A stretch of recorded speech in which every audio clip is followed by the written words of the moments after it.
It's like a desert, The Bonneville Salt Flats, but it looks like snow. one of Utah's special places. I've never seen this much salt in one place. This crunchy patch of salty earth is 5 miles wide, 12 miles long, and it draws people from just about everywhere. That's what I'm here for.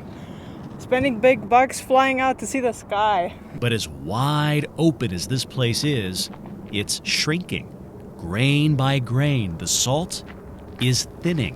Salt, right? Halite crystals, the sodium chloride, that's the same salt you would put on your French fries, but that's what makes the ground in this landscape. So That's Brenda Bowen from the University of Utah.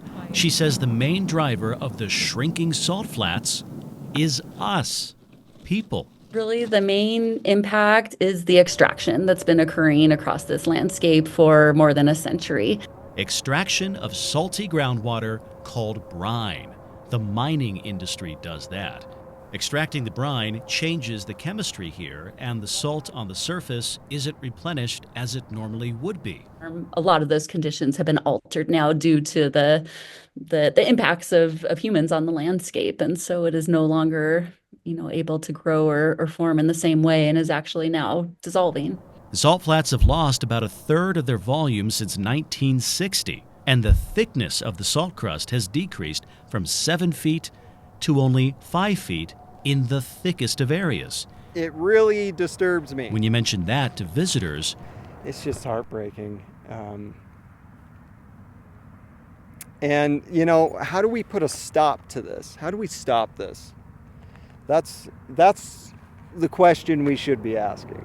well, Brenda Bowen and her team are asking that question, and the answer? Reduce the human impact here.